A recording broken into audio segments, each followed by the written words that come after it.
지난 8월 7일 간호법이 굉장한 화제가 되었었습니다. 국민의힘과 민주당에서 간호법을 민생법안에 포함시켜 8월 중으로 통과시킬 예정이라는 기사가 나왔었죠. 특히 국민의힘 추경호 의원이 대표 발의한 간호사 등에 관한 법률안, 속칭 국힘 간호법이 굉장한 논란이 되었었습니다. 국민의힘 의원 108인 전원이 참여한 법안이라는 점도 그렇지만 제13조가 특히 많은 분들의 이목을 끌었었죠. 무면허 의료행위를 금지하는 의료법 제27조 제1항에도 불구하고 검사 진단 치료 투약 처치 등에 대한 의사의 전문적 판단이 있은 후에 의사의 포괄적 지도나 위임에 따라 진료 지원에 관한 업무를 수행할 수 있다는 조항 때문이었습니다. 이 때문에 로컬이든 대학병원이든 사실상 의사의 대부분을 간호사로 대체하려 한다는 의견이 있었죠. 왜? 이 조항을 통해서 개원을 제외한 의사의 모든 영역을 간호사에게 열어줬으니까요. 로컬에서는 사실상 미용, 통증, 검진 개방이고 대학병원에서는 PA 합법화라는 게 중론이었습니다. 여러 언론 및 유튜버 분들께서 이 문제에 관한 의견을 주셔서 대략적인 내용은 다들 아실 것 같은데요. 그래서 실제로 간호사 선생님들은 이번 간호법에 대해 어떻게 생각하시는지 직접 여쭤봤습니다. 특히 5년차 이내 전연차 선생님들의 의견을 들어봤는데요. 제가 졸업한 의대의 중앙동아리 인맥뿐만 아니라 전에 다니던 대학 인맥까지 끌어와서 대학병원의 여러 파트에 근무하시는 간호사 선생님 5분에 대한 인터뷰를 진행해봤습니다. 먼저 A 선생님은 현재 중환자실 간호사 선생님이시고 B 선생님은 수술실 간호사 선생님입니다. C 선생님은 병동 간호사 선생님이시고 D 선생님은 모 수술과의 수술방 PA 선생님입니다. 이 선생님은 현재 탈임상을 한 후 보건대학원에 재학 중인 선생님이시죠. 먼저 이분들의 개인 의견에 대한 과도한 비판은 삼가주시기를 바라며 간호사 집단 전체의 의견을 대표하지는 않는다는 점 참고 바랍니다. 또한 신상 노출을 막기 위해 여자 목소리로 통일한 점도 양해 부탁드리겠습니다. 일단 굉장히 많은 질문들을 했는데 공통적으로 나온 의견은 잘 모르겠다였습니다.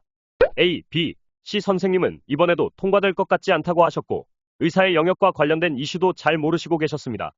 수술방 PA이신 D 선생님과 보건대학원에 재학 중인 이 선생님만 이번 간호법 이슈에 대해 자세하게 알고 계셨죠.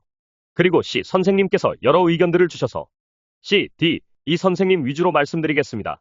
먼저 간호법이 통과될 경우 로컬의 미용, 통증, 검진 등으로 이직할 생각이 있는지입니다.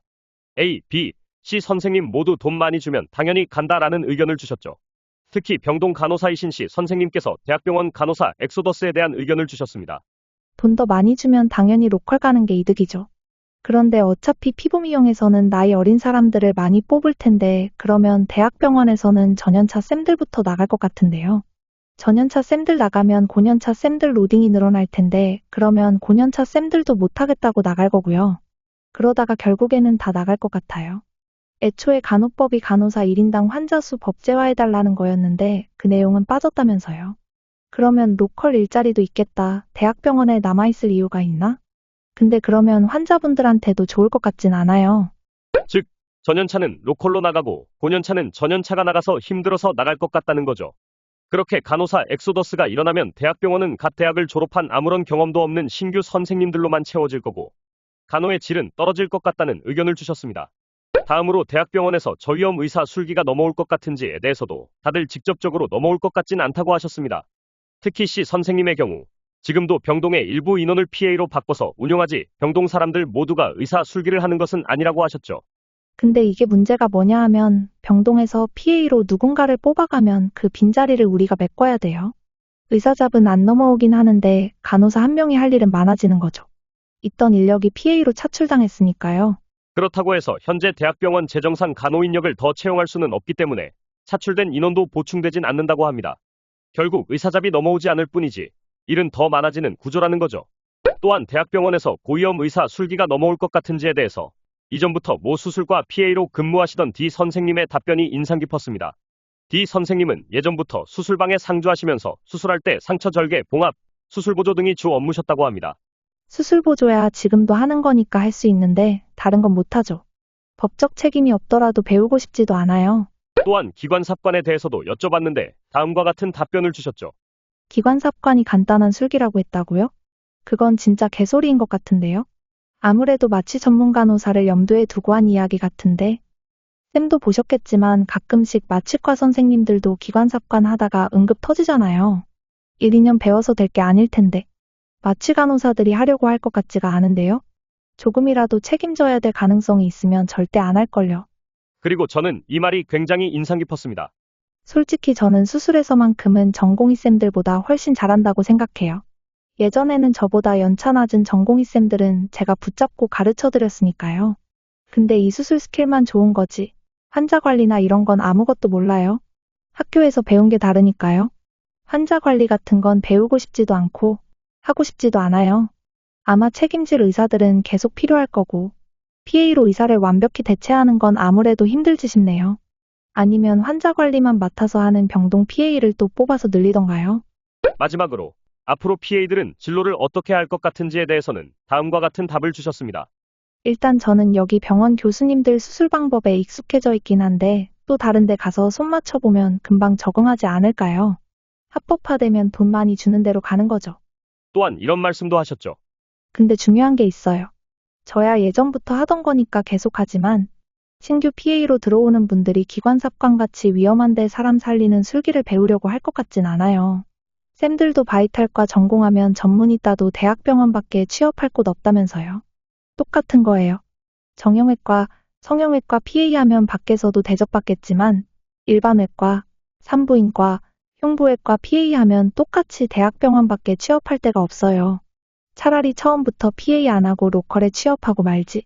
PA 합법화되면 저야 좋은데 기피과 문제라든가 그런 게 해결될 것 같지는 않네요.